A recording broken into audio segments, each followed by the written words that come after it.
Greetings, my friends. I want to thank you all for subscribing. I want to thank all of my channel members for supporting me in this endeavor to save pop culture. And if you are not subscribed, please consider supporting this channel. We need you. Thank you. Greetings, my friends. I am Dictor Van Doomcock, the future ruler of Earth, broadcasting from my hidden base at the center of the Earth, and I am here today to talk about some rumors regarding what's going on behind the scenes at Lucasfilm in regard to Kathleen Kennedy and Indy 5. This past Saturday, July 2nd, I was sent the following update from my Hollywood spies. Quote, "We are hearing there's a major, massive meeting happening Monday. Word is no one is happy with Indy's performance." Unquote. I was, of course, intrigued to hear about this alleged meeting, following so closely on the heels of related news from the source codenamed Sparrow, in which Sparrow claimed that Kennedy's email account at Lucasfilm had been temporarily disabled, and Kennedy's schedule has been blocked out for the next 2 weeks under the category PTO, or personal time off.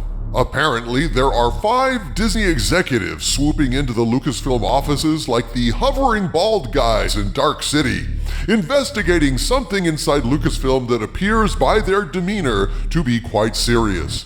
Numerous sources have indeed confirmed that emails addressed to that Kathleen Kennedy account are instantly bouncing back. I am told that Carrie Beck's email account was similarly disabled, but over the weekend that email service was restored and is currently operational. So to say there's upheaval at Lucasfilm in light of Indy 5's dismal performance at the box office seems to be an understatement. I've heard accounts from various sources, including snippets of information from a number of usual contacts, of executives holding meetings well into the evening at Lucasfilm, and all the flying monkeys over there are chittering and jumping up and down, flying to their various towers and working on their resumes, just in case. Because there's nothing like scary bald agents floating down the hallways dressed in black, telling random employees, "Sleep," to prompt a visit to Indeed.com. I'm kidding, of course. They're not bald, in black, or gliding down hallways. I just like Dark City a lot, and I'm having a bit of fun with the analogy, but the rest appears to be fairly plausible, as rumors go. Man, I don't know what to think about Disney these days. How much more evidence do they need that Lucasfilm under KK's been a disaster?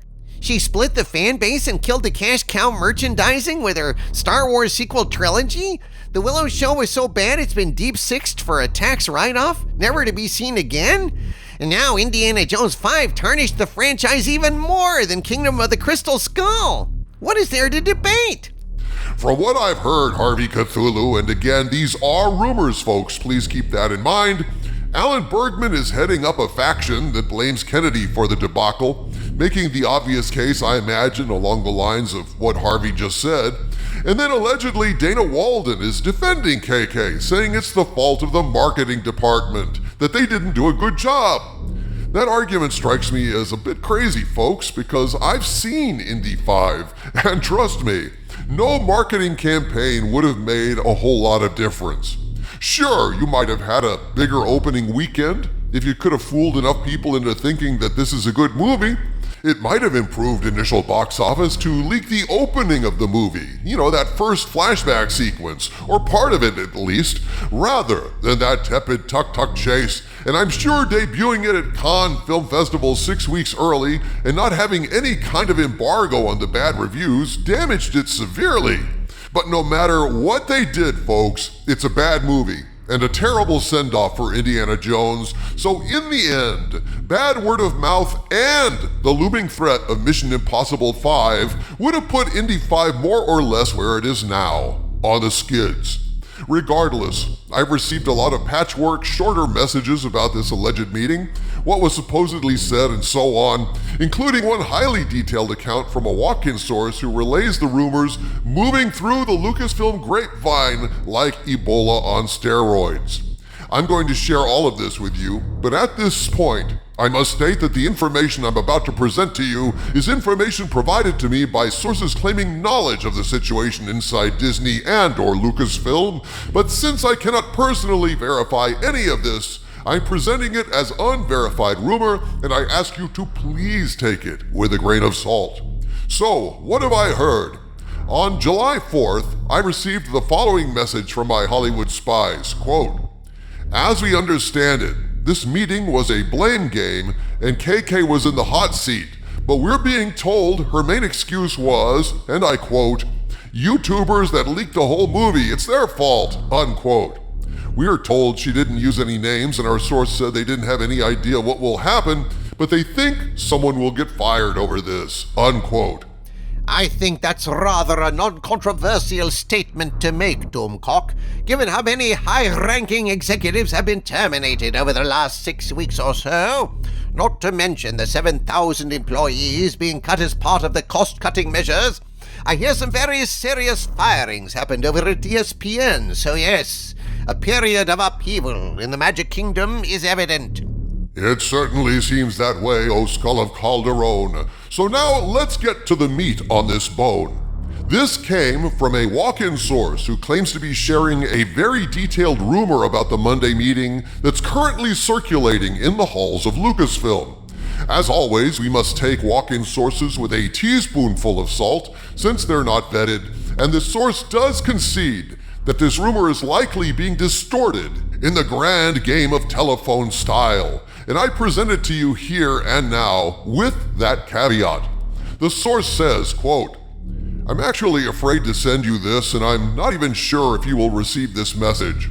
The following is a very new rumor from within the company, and it could be changed/inaccurate like a game of telephone. There was a meeting of around 10 higher-ups that included Bob Iger and Kathleen Kennedy.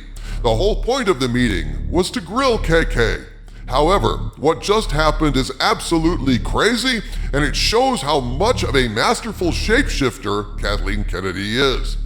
When they asked her how she would explain the box office numbers for Indy 5, she first took it in a positive way, calling it the #1 movie in the world. When Iger angrily commented that the movie underperformed, she immediately countered by saying that Iger answered a similar question by investors about The Little Mermaid, which also underperformed in the exact same way. She then followed up with the question towards Iger, "How do you explain Lightyear, Thor, Love and Thunder, Strange World, Wakanda Forever, Quantumania, and Elemental?" She then followed up by saying, "Who's going to be your scapegoat after the Marvels releases?" Oh my God! Yeah, apparently there's talk inside Disney that maybe the Marvels isn't going to be good. But anyway, the source continues, quote, "When they mentioned that she hadn't made a movie since 2019, she replied, 'I did that because I was trying to help the company. I knew that the current diversity, equity, and inclusion guidelines that Mr. Iger imposed on us weren't going to be popular. While the rest of the company was releasing movies during a pandemic that didn't make any money, it was Lucasfilm that saved the company and Disney Plus with The Mandalorian, while Iger left the sinking ship to Chapek. Grogu merchandise is more profitable than those movies that barely break even. Iger lost it and started to rage, to which Kennedy simply replied, 'You're overreacting.' Long story short, Kennedy's great at gaslighting, and she's willing to throw Iger and even her ideology under the bus," unquote. That's where the initial message ended. Oh, man, that would burn my britches, if I wore any. Dude, she's trying to blame Iger for the whole ESG thing? But that's KK's bread and butter. Jeez, is she gonna get away with this crap? I don't know, Harvey Cthulhu. God knows, she's as much of an escape artist as Houdini. You gotta give her that. I still had a lot of questions at the end of that message, and so I wrote a follow-up. Quote, "I just wanted to let you know I received your update. Holy shit. My spies told me there was a big meeting scheduled for today, so this pretty much confirms what you said. So, can you tell me how that ended/played out? Surely Iger is not going to let her get away with that level of BS. What about the constant false starts, the budget overages, the reshoots, firing directors, all that waste, the ruination of all Lucasfilm's IPs?